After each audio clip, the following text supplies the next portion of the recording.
কলকাতা জনকণ্ঠ।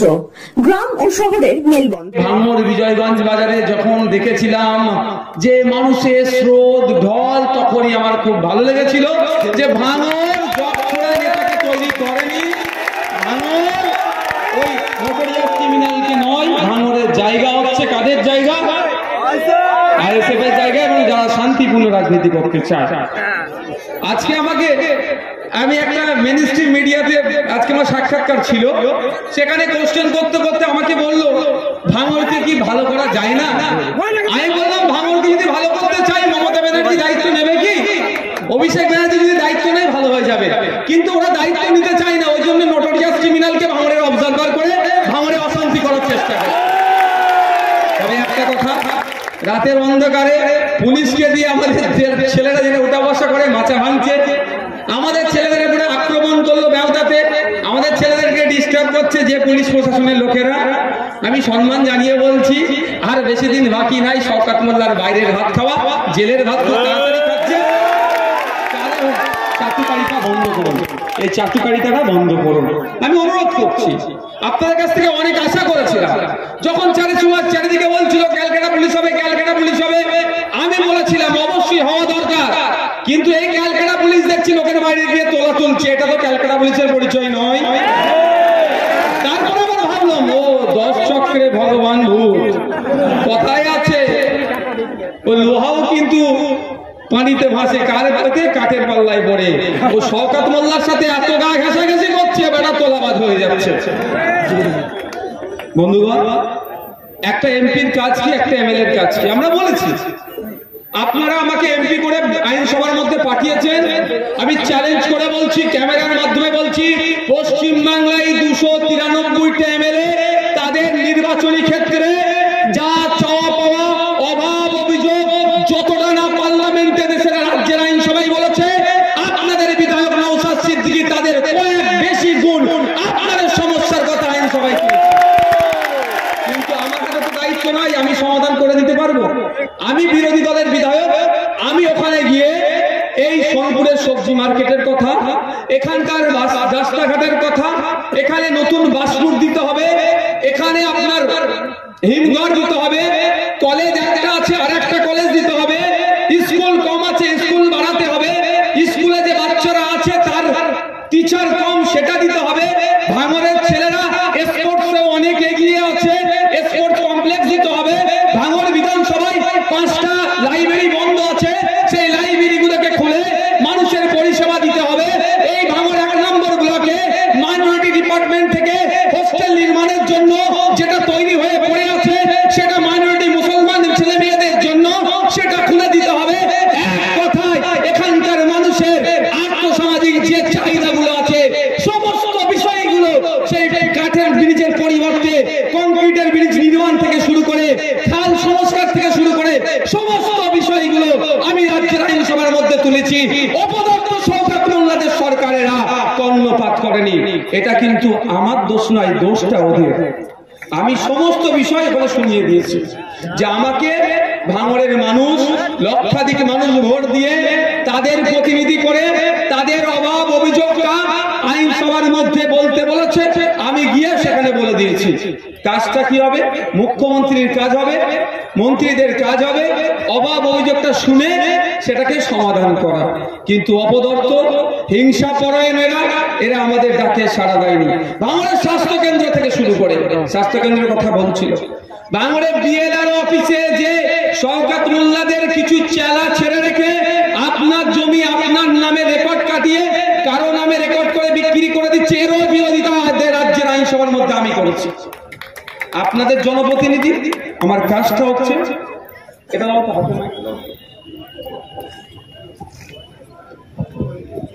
আপনাদের জনপ্রতিনিধি আমি, আমার কাজটা আমি যথাযথ পালন করে যাচ্ছি।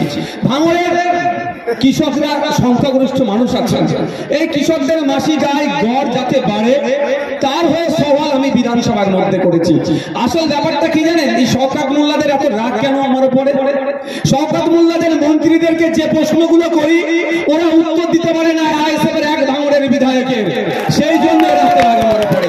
আমি এখান থেকে চ্যালেঞ্জ করে বলছি, শওকত বাবুদের বলছি, অভিষেক বাবুদের বলছি, মমতা ব্যানার্জিকে বলছি,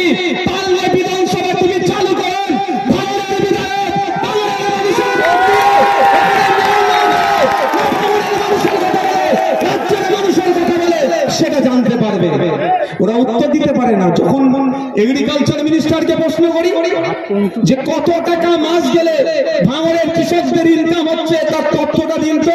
ও দিতে পারে না, বলে পরে দেব।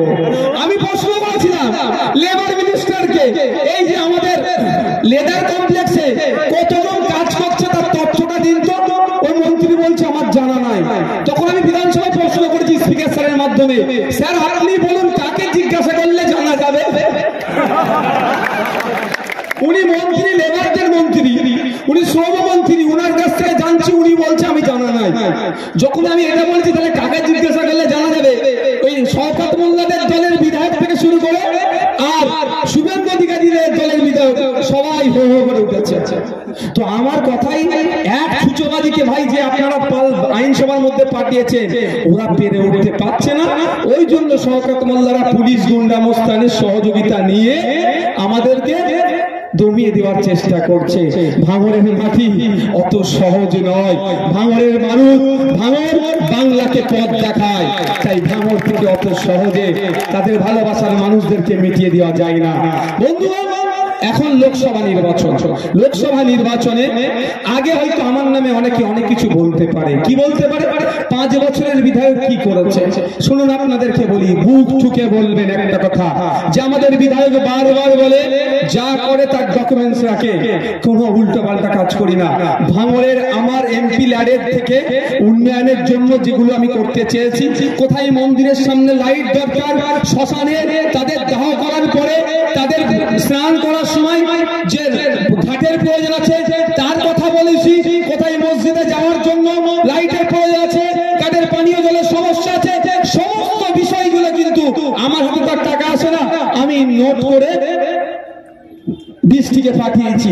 কিন্তু এই শওকত মোল্লাদের অপদার্থ সরকার আমাকে সেটা কাজটা চেপে রাখছে। তবে একটা কথা বলি, আমি বিগত দিনে বলেছি, আজকেও বলেছি, আমার পক্ষ থেকে মানে আমার দায়িত্বে বছরে 60 লাখ, ওটা বেড়ে 70 লাখ হয়েছে।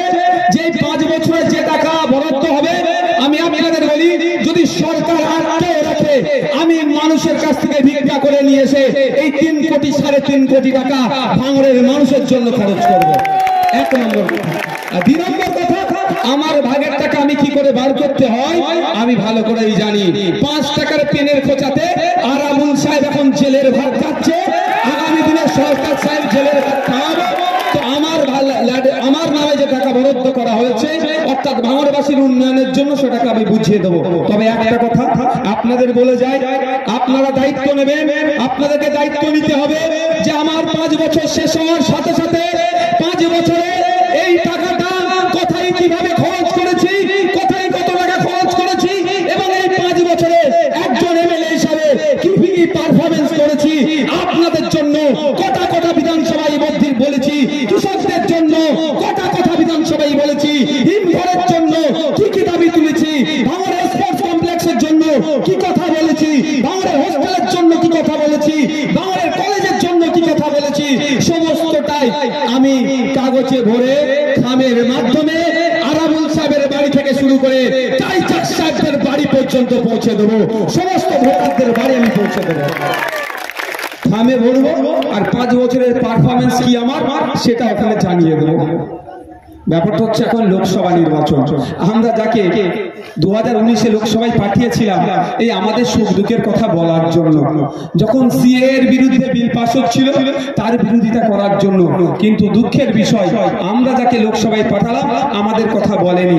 বলা তো দূরের কথা, লোকসভায় গিয়ে দাঁড়ায় না। 100 দিন লোকসভা চললে খোঁজ নিলে দেখা যাবে হয়তো 30 দিন গিয়েছে খুব বেশি। আর আপনাদের বিধায়ক হিসাবে আমি বলছি, আমি 1 দিন কামাই করেছিলাম, তাও বাড়িতে ফাল্গুন মাসের 21, 22, 23 পড়েছিল একদিন, ওই দিনটাই কামাই করেছিলাম।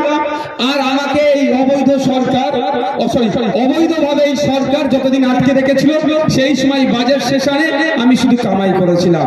কারণ আপনারা যে দায়িত্ব দিয়ে আমাকে পাঠিয়েছেন আইনসভার মধ্যে, যে আইন যেখানে তৈরি হবে, আপনি কি সব আপনার বিরুদ্ধে যদি আইন তৈরি হয় তার বিরোধিতা করার জন্য আপনার সুখ দুঃখে আপনার কণ্ঠ হয়ে বিধানসভার মধ্যে বলা, আপনারা জানেন এয়ারপোর্ট করবো বলে অনেক কথা বলছিল, আমি এই মাটিতে দাঁড়িয়ে বলেছিলাম ভাঙড়বাসীর মুখ্যমন্ত্রীর ও মহিলা মমতা গিয়ে 1 কোদাল মাটি তুলে মিলে এই সরকার মমতার সরকার তুলে দেখা আমি বুঝিয়ে দেবো, আর এদের মিলে অমতে এক কোদাল মাটি ফেলে বুঝিয়ে নেবো। তার কয়েকদিনের মধ্যে কি বলেছিল, মিডিয়া এসেছিল কি বলুন তো, যে কই আমরা তো ভাঙড়ে জায়গা এয়ারপোর্টের জন্য কিছু বলছি না। আমি কিন্তু চুপ করে থাকিনি, আমি অলরেডি চিঠি লিখে কোশ্চেন লিখে বিধানসভায় জমা করেছি এই এয়ারপোর্ট সংক্রান্ত। যদিও বিধানসভার কোশ্চেন যতক্ষণ না পাবলিক হচ্ছে বিস্তারিত বলা যায় না, কিন্তু আপনাদের বলে রাখি এই অপদত্ত সরকারের মনে ওই ধরনের কোনো কুচিন্তা কিন্তু ঘুরছে। কারণ এই যে থানা বাড়িয়েছে এটা মনে করবেন না শুধুমাত্র আইএসএফ কে জব্দ করার জন্য, কারণ এখানকার যারা অফিসাররা আছে আমার এদেরও তো কোনো বন্ধু বান্ধব আছে, তারা পুলিশ, আর তাদের সাথেও তো নওশাদ সিদ্দিকীর একটু ভালোবাসা আছে। তারা বলছে এখানে এসে দেখছি 90% আইএসএফ, কি করে আটকাবো আমরা, সেখান থেকে আমরা শুনেছি। তো এই পুলিশ দিয়ে আইএসএফ কে আটকাতে পারবে না, এটা অভিষেক বাবুও ভালো জানে, মমতা ব্যানার্জি ভালো জানে। এদের একটা আরএসএস এর একটা চক্রান্ত যেটা বাস্তবায়ন করতে চাইছে। আরএসএস এর চক্রান্তটা কি, এই কলকাতার লাগোয়া সব থেকে পিছিয়ে বর্গের মতো এখন শক্তিশালী এলাকা যেটা খেতে খেতে পারে সেটা ভাঙড়। এই ভাঙড়কে উচ্ছেদ করে এখানে এয়ারপোর্ট করতে হবে। আমার সন্দেহ মমতা ব্যানার্জি সুকৌশলে আমাদের ভবিষ্যৎকে ধ্বংস করার জন্য এই থানাগুলোকে তৈরি করে আমাদের কন্ট্রোল করার চেষ্টা করছে। তবে আমরা প্রশাসনকে মান্যতা দিয়ে চলি, প্রশাসনকে আমরা সম্মান দিই, তবে আপনারা সজাগ থাকবেন। আপনাদের হয়ে কথা বলার লোক বেশি বেশি তৈরি করতে হবে। আগামী দিনে যদি এই ভাঙড়ের দিকে চোখ তুলে তাকায় এয়ারপোর্ট করার জন্য, সেই চোখকে পেনের খোঁচা দিয়ে আইনের মাধ্যমে বন্ধ করতে হবে। সেটা শুধুমাত্র দেশের রাজ্যের আইনসভায় নয়, দেশের আইনসভায় আমাদের লোককে পাঠাতে হবে। নালে এর আগে যাকে পাঠিয়েছিলাম সে কুকুর নিয়ে কি সব প্রশ্ন করেছিল। মানুষ খেতে পাচ্ছে না, এখানে লকডাউন পিরিয়ডে তারা হাহাকার করছিল, কৃষকরা তার মাসিক গড়াই মাত্র 7,000-এর নিচে ইনকাম করছে, তা নিয়ে কোনো কোশ্চেন নাই। কৃষকদের বিরুদ্ধে যখন বিল পাস হলো পার্লামেন্টে, মাননীয় মিমি চক্রবর্তী মহাশয়ের কাজ ছিল এই ভাঙড়ের কৃষকদের স্বার্থে, যাদবপুরের কৃষকদের স্বার্থে একা হলেও নওশাদ সিদ্দিকীর মতো পার্লামেন্টে দাঁড়িয়ে কৃষি বিলের বিরোধিতা করা। কিন্তু আমি অপদার্থ মনে করছি, দায়িত্ব কাণ্ড জ্ঞানহীন মনে করছি, ওই এমপি মহাশয় কিন্তু কথা বলেনি। তাই আপনাদের বলবো, আপনাদের কণ্ঠ হয়ে দেশের আইনসভার মধ্যে পাঠাতে হবে। আপনারা অভাব অভিযোগ সমস্যাগুলো আপনাদেরকে তুলে ধরতে হবে। তো ভাই একটা কথা মনে পড়ে গেল, কোনো জায়গায় ফাঁকা নেই তো চেয়ার। আমার কিছু আবার আমার ভাঙড়ের ভালোবাসার কিছু সাংবাদিক আছে, সবাইকে আমি ভালোবাসি, যেমন বিরুদ্ধে বলে তাকেও ভালোবাসি, যেমন পক্ষে বলে তারও ভালোবাসি। আবার ফাঁকা চেয়ারের ছবি তুলে বলবে নওশাদ সিদ্দিকী জনসভায় লোক হয়নি। তবে নওশাদ সিদ্দিকী জনসভায় লোক হলো কি না হলো ও নিয়ে আমি ভাবি না। 2021 বিজেপি চলে আসবে, বিজেপি চলে আসবে, এই ভয় দেখানোর পরেও ভাঙড়ের বাপ মা ভাই বোন কাকা জ্যাঠারা মিলে নওশাদ সিদ্দিকীকে 1,09,000-এর বেশি ভোট দিয়ে রাজ্যের আইনসভায় পাঠিয়েছে। এখানে বিজেমুলকে আটকাতে হবে, এখানে বিজেমুলকে আটকিয়ে ভাঙড় থেকে লিড দিয়ে পার্লামেন্টে অ্যাডভোকেট নূর আলম খানকে পাঠাতে হবে। আমি আশা করব লিড আমাদের আরো বেশি হবে। হবে কি না ভাই? এটা পঞ্চায়েত ভোট নয় তো, রাজ্যের পুলিশকে দিয়ে তুমি লীলা খেলা খেলবে, অনেক খেলেছো। তবে একটা কথা বলে যায় শওকত মোল্লা সাহেবকে এখান থেকে, মামলা কিন্তু নওশাদ সিদ্দিকীর করা আছে, আজ না কাল তোমার কিন্তু তড়ি পার হবে। ছাড়ার জায়গা নয়, ছাড়ার জায়গা নয়। আমার 3টে ভাইকে শহীদ করেছে, একাধিক ভাইকে গুলি করেছে, পা কেটে গিয়েছে, আমাদের মহিলা সদস্যদেরকে মানে হ্যারাসমেন্ট করেছে। সে আরে কোনো কথা হবে না। বন্ধুগণ আপনাদের বলবো, কারো কোনো প্ররোচনায় পা দেওয়ার দরকার নাই। আমাদের বাম বন্ধুরা একটা কথা বলছে, না বলে পারছি না, তো সারা রাজ্য থেকে বলছে ভাঙড় কি আর যাদবপুর, ভাঙড় কি আর যাদবপুর, এই ধরনের মিসগাইড করছে। বামপন্থী বন্ধুরা ভুলে যাচ্ছে একটা মানুষ তখনই সুস্থ হয় যখন পুরো শরীরটা সুস্থ থাকে। ভাঙড় যাদবপুর নয়, ঠিক কথা, ভাঙড় কিন্তু যাদবপুরের কলিজা। যার কলিজা খারাপ হয়ে যাবে তার কিছু লাভ হবে না। তো কলিজাকে বাদ দিয়ে ওরা অনেক কিছু ভাবছে। আমরা দেখেছি বিগত ইলেকশনে, লোকসভা নির্বাচনে আপ ডাউন হতে আসবে, ভাঙড়ের মানুষ লিড দেবে, সে পার্লামেন্টে যাবে। লিড তো আইএসএফ এর কাছে আছে কি ভাই? সোনারপুরে আমাদের সংগঠন দাঁড়িয়েছে বিশাল ভাবে, বারাইপুর উত্তর দক্ষিণ, সোনারপুর পশ্চিম, পূর্ব পশ্চিম, এইদিকে টালিগঞ্জ এবং আমাদের অনির্বাণদা আছে, অনির্বাণ দাও তার বন্ধু বান্ধব থেকে একটা ভালো ইউনিট হেভি ভোট তৈরি করছে যাদবপুরে। তা আমাদের তো সংগঠন তৈরি হয়ে গিয়েছে, সময় কথা বলবে 4 তারিখে। আপনাদেরকে বামপন্থী বন্ধুরাও কিন্তু অনেক ভুল বুঝাতে পারে, সতর্ক থাকবেন। তবে একটা কথা বলছি, আমাদের এখানকার যিনি রশিদ গাজী মহাশয় বা তুষার বাবু, তাদের সাথে আমার কোনো মতবিরোধ নাই। যদি তুষার বাবু রশিদ গাজীর হাতে যদি ক্ষমতা থাকতো, তাহলে এই যাদবপুরটা কিন্তু আমাদেরকে ওনারাই ছেড়ে দিত, ওনারা জানে, কিন্তু ওনাদের হাতে তো সেই ক্ষমতা নাই। ব্যাপারটা হচ্ছে, আমি বারবার বলছি, আপনাদের আপনি কি সুচিকিৎসার কথা ভাবছেন? আজই চলে আসুন শীষ general and eye care hospital. 40 বছর মানুষের সেবায় নিয়োজিত সুচিকিৎসার বিশ্বস্ত প্রতিষ্ঠান। কলকাতার অভিজ্ঞ ডাক্তার দ্বারা অপারেশন ও চিকিৎসা করা হয়। কাঠালিয়া, ভাঙড়, কাশীপুর, দক্ষিণ 24 পরগনা। যোগাযোগ 7407337744, 7407441234।